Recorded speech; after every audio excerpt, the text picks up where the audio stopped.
preparação física todos têm. E o Flamengo tem uma ótima preparação física, né? Então o Flamengo vai chegar bem para esse jogo da Libertadores da América. Então o que se espera ver do time do Flamengo é uma consistência. O Flamengo não pode correr com a bola é que tem que correr. Passa a bola, toca e passa, porque a qualidade técnica dos jogadores do Flamengo, todo mundo conhece. Se o Flamengo conseguir implementar esse jogo do toque e passa com velocidade, não estou dizendo pressa, velocidade, e conseguir envolver o adversário, acho que o Flamengo traz um bom resultado. É estreia, tem o impacto da estreia, tem o impacto da altitude, tem a sugestão que o jogador fica na cabeça de jogar a quase 3.700 metros acima do nível do mar, tudo isso eu entendo, mas é o Flamengo. Chega uma hora que as pessoas têm que entender que é o Flamengo. O Flamengo não ganha Libertadores desde 81, então chega um momento que nunca foi tão bem montado, com um treinador que já foi campeão da Libertadores, conhece a manha do que é a Libertadores. Eu acho que o Flamengo chega num grande momento na Libertadores da América, mesmo com a torcida reclamando do Ilharão, que o Pará não cruza uma bola direito, que precisa melhorar. Eu entendo tudo isso, mas o Flamengo acho que tem time suficiente para ganhar do São José em Ururu. Você falou no nome de um jogador que a torcida tem pegado no pé há muito tempo. E já foi campeão da Libertadores. É verdade. O Parazinho bateu um papo com o nosso repórter Gudriano Offit, que já está em Santa Cruz de la Sierra, na cola do Mengão. Cara, é complicado, né? Eu já fui campeão da Libertadores, eu sei o quanto é difícil essa competição. É uma competição que se inicia amanhã pra gente e é o nosso principal objetivo, né? E então a gente vai buscar aí jogo a jogo para que, se Deus quiser, a gente possa aí nos coroar com esse título que vai ser muito importante para todos nós. Eu já tive uma oportunidade de jogar contra o The Strongs, né? Na altitude também. Eu sei o quanto é difícil, é complicado, mas dá para jogar tranquilo e espero que amanhã a gente possa estar numa noite feliz aí para, se Deus quiser, conseguir esses 3 pontos. Buscar a vitória, que é o mais importante, né? A gente sabe que vai ser difícil, vai ser complicado, mas o Flamengo, onde joga para buscar os 3 pontos e amanhã não vai ser diferente. Se trata de um grande jogador, né? Ele já demonstrou o seu valor nas equipes que ele passou e aqui está procurando se adaptar o mais rápido possível, né? Está chegando agora, junto com o próprio Bruno Henrique. Então, só quem tem a ganhar com isso é a gente, é o Flamengo, e espero que amanhã ele possa deslanchar e, se Deus quiser, a gente conseguir o nosso primeiro objetivo, que é a vitória. Porque a gente tem um pessoal que cuida dessa logística, né? Então já deve ter estudado se é melhor, se não é. A gente vai procurar fazer aquilo que eles pedem pra gente, para que amanhã a gente possa aí estar numa noite feliz e, se Deus quiser, conseguir estrear com o pé direito. Assim seja, Pará. Tá aí o bate-papo exclusivo do Pará, junto com o Gudriano Offit, que passou o dia na cola do Flamengo, acompanhou a chegada no treino, esse bate-papo no hotel. Afinal de contas, você está na casa da Libertadores. Oswaldo Pascoal, sistema defensivo, não só as zagas, laterais, vem sendo questionado do Flamengo há muito tempo. Mas a partir do momento que o time não está encaixado, fica mais fácil ainda de destacar o ponto fraco. É Pará ou é Rodinei? Qual é a sua preferência nessa posição? Pará, a gente pode considerar como titular ultimamente? Ultimamente a torcida do Flamengo tem dito o seguinte: quando joga o Pará, a gente quer o Rodinei. Quando joga o Rodinei, a gente quer o Pará. Verdade. Né? Então a torcida do Flamengo também não sabe o que quer. Eu vou falar a verdade. É uma coisa meio complicada, né? Eu prefiro o Pará, com toda a sinceridade. Para esse estilo de jogo, na altitude, porque o Rodinei costuma ainda ser um pouquinho mais agudo. Ele costuma, de vez em quando, tá chegando na área, lançando bola para dentro da área. Eu acredito, conhecendo um pouquinho da trajetória do Abel como treinador, que o Flamengo não será um time exposto nessa partida. Ele não vai expor o time do Flamengo. Claro que você tem um volante como o Cuéllar, você tem que fechar o meio-campo, ele tem que ser posicionado, como se diz em Portugal, como trinco, é aquele primeiro volante na frente da zaga, para não dar oportunidade para o adversário. Claro que o São José vai se fazer valer do chute de média distância, porque a bola ganha velocidade com o ar rarefeito, todo mundo sabe disso. Ou vai se fazer valer da velocidade das jogadas pelas laterais. Então, se você tiver os dois laterais parados, como a gente diz na gíria do futebol, não subindo tanto, você tem um volante como o Cuéllar na frente da zaga, você já tem uma grande proteção. Porque os outros saberão o que fazer com a... Quando a bola chegar no Diego, ele sabe o que fazer. Eu vou falar a verdade. Quando a bola chega no Diego, ele sabe o que fazer. Quando a bola chegar no Gabigol, o Gabriel sabe o que fazer com a bola. O Arrascaeta não vou nem falar, porque o Arrascaeta é bom em jogo decisivo. Tem decisão, o Arrascaeta faz gol, ele participa e tal. Então, essa é a hora do Arrascaeta. Então, tudo isso a gente tem que levar em consideração, sabendo que o Flamengo tem um adversário complicado. tem sim o São José, mas não transforme o São José no São José da altitude, do medo, do pavor, nada disso. Só jogar futebol, eu acho que o Flamengo é capaz de superar o adversário. As duas Libertadores que esse cara que a gente está vendo aí, o Diego Ribas, fez pelo Flamengo, ele deixou um pouco a desejar, né? A torcida, muita expectativa em cima dele, mas em 2013, ainda muito jovem, ele foi um dos caras que conduziram o Santos a um vice-campeonato, perdeu a disputa para o Boca Juniors, ele jogou todos os jogos, Pascoal, 14 jogos, marcou 4 gols, foi um dos principais jogadores naquela Libertadores, né? Ele é brilhante jogador. Agora vou passar para você uma seguinte colocação. O ano passado na Libertadores, ele tinha alguém para entrar e não sair? Não, era difícil, né? A disputa, tinha alguém para disputar a vaga no meio-campo?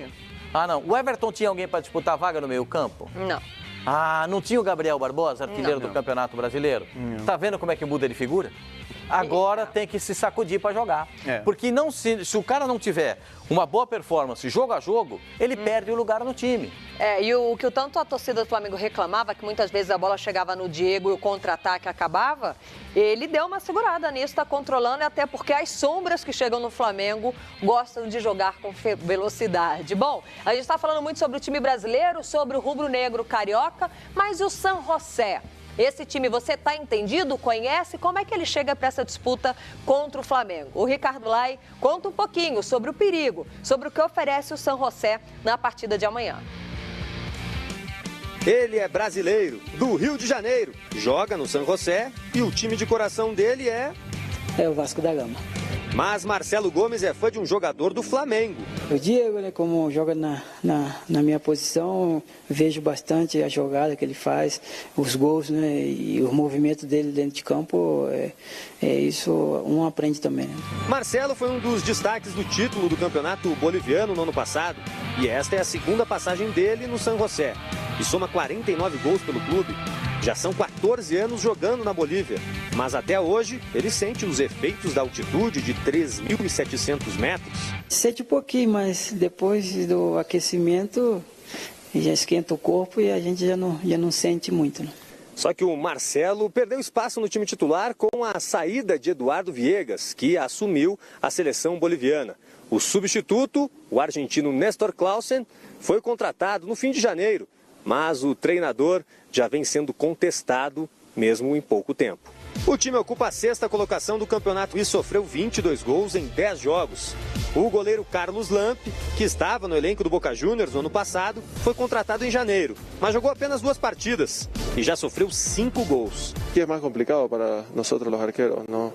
En los remates, viene muy fuerte, muy rápida la pelota, los centros también, pero bueno, ya llevo un poquito de tiempo, me he podido adaptar bien, pero el tema es los chicos que vienen les cuesta un poquito y tenemos que aprovechar todo a nuestro favor, tratar de tener buen juego, rematar al arco también porque le va a costar un poco el tiempo y distancia del balón. Se a altitude dificulta o trabalho de goleiros bolivianos, Diego Alves que se cuide. E chegando agora o Rodrigo Bueno, trazendo todas as informações sobre o São José.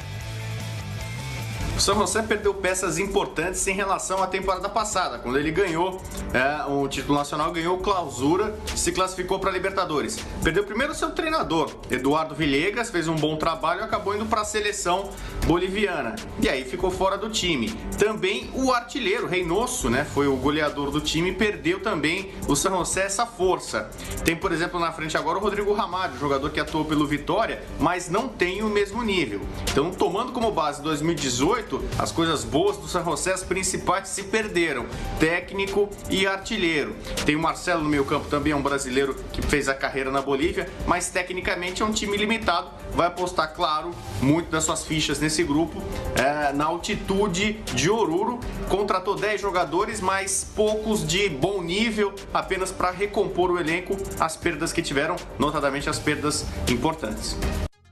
Legal, tá aí o Rodrigo Bueno falando um pouquinho mais sobre o adversário do Flamengo, jogo que acontece amanhã com exclusividade aqui na Casa da Libertadores. Só que a gente está sempre falando do São José, de Oruro, somente sobre a altitude. O que mais essa cidade proporciona aos visitantes, aos moradores? Aqui no Brasil, por exemplo, nós estamos desfrutando do carnaval. Será que em Oruro tem carnaval? Quem conta pra gente mais sobre essa cidade tão misteriosa é o nosso repórter, o Ricardo Lai. A bandeira da Bolívia nas alturas. Lugar bem sugestivo para quem está em Oruro, com 3.700 metros de altitude. A cidade fica a 220 quilômetros da capital La Paz e tem 540 mil habitantes. E os moradores aqui já sabem que nessa época do ano a rotina da cidade muda completamente. Do alto dá para perceber o congestionamento do trânsito das ruas estreitas do centro. Os turistas bolivianos e estrangeiros vêm para cá por causa da festa que fazem para ela, a Virgem de Socavón, simbolizada numa estátua imponente.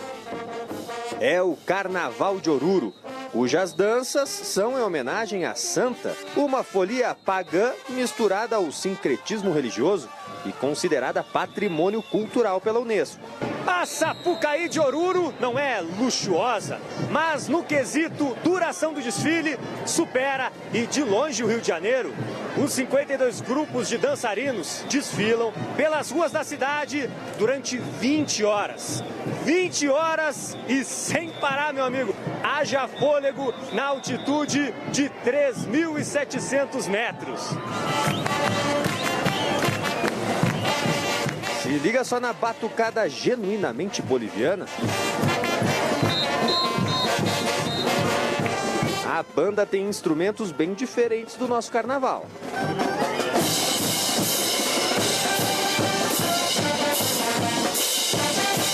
A arquibancada fica desse jeito aí, animadíssima. Uma mistura de espectadores e torcedores do San José.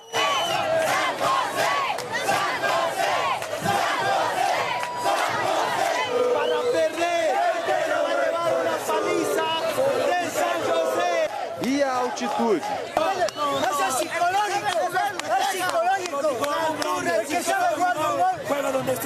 E em quem eles confiam?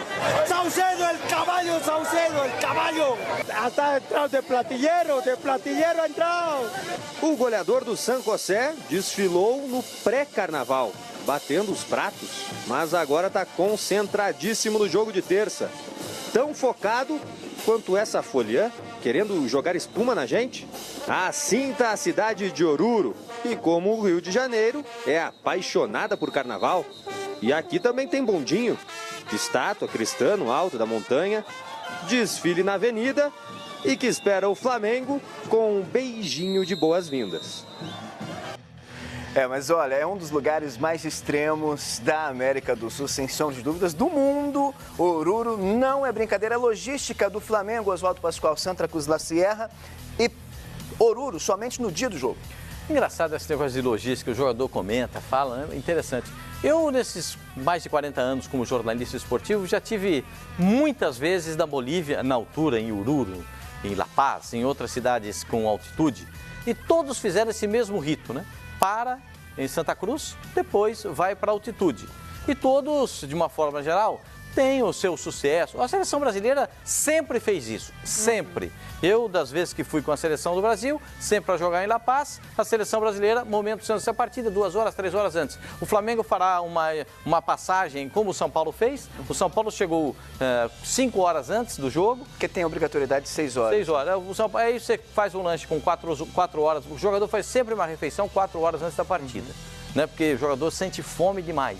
Então vai jogar corre muito. Então 4 horas antes do jogo eles fazem uma refeição. Sim. E aí depois vão para o jogo. Eu acho que o Flamengo faz a logística perfeita, correta, suplementação alimentar para os jogadores, tubo de oxigênio no banco de reservas, se for preciso. Eu acho que isso nem será preciso, porque os caras são bem preparados fisicamente. Ou não tem mais esse negócio de jogador estar mais ou menos para jogar. Hoje o cara tem que estar 100% para jogar. E eu acho que o time do Flamengo tem gás para isso, tem caixa para isso, para suportar uma partida como essa. A logística, para mim, foi correta. Bacana. O Berril mesmo, no bate-papo exclusivo com o Gudrian Neufer hoje, falou sobre isso. Nós somos profissionais, nós estamos preparados, dá sim para dosar e controlar o oxigênio lá em Oruro. Bom, nós já falamos sobre a logística, sobre a altitude, sobre o San José, mas e a arbitragem, que costuma também preocupar não só o elenco, não só o time e toda a comissão técnica, mas os torcedores. Será que vai estar em boas mãos? Quem fala sobre a arbitragem a partir de agora é ele, Carlos Eugênio Simon. Olá pessoal, o Flamengo estreia na Bolívia, em Oruro, a 3.700 metros de altitude contra o San José. E a Conmebol escalou um dos principais árbitros da América do Sul. Ele que trabalhou na final da Copa do Mundo da Rússia, Néstor Pitana, 43 anos de idade. Ele fez a abertura e a final em 2018. É um árbitro muito prestigiado, é um árbitro que tem um excelente condicionamento físico, personalidade e entre os 3 melhores da América do Sul. Portanto, um árbitro experiente para um jogo difícil, na difícil estreia do Flamengo nesta Libertadores. Valeu, Simon. Trazendo uma boa notícia. É árbitro de final de Copa do Mundo, o Néstor Pitana captou França e Croácia. Bom, pra gente fechar o nosso pacotão aqui, o nosso bloco Unidos do Flamengo, vamos colocar a sequência de jogos do Flamengo nessa fase de grupos da Libertadores. A sequência que você acompanha aqui na tela do Fox Sports. Vamos lá? Na tela! Flamengo em casa terça-feira, em casa não, fora de casa, amanhã com exclusividade aqui na Casa da Libertadores, enfrenta o San José, depois uma sequência positiva em casa, Flamengo e LDU, Flamengo recebe o Peñarol e aí fecha essa sequência já com o San José.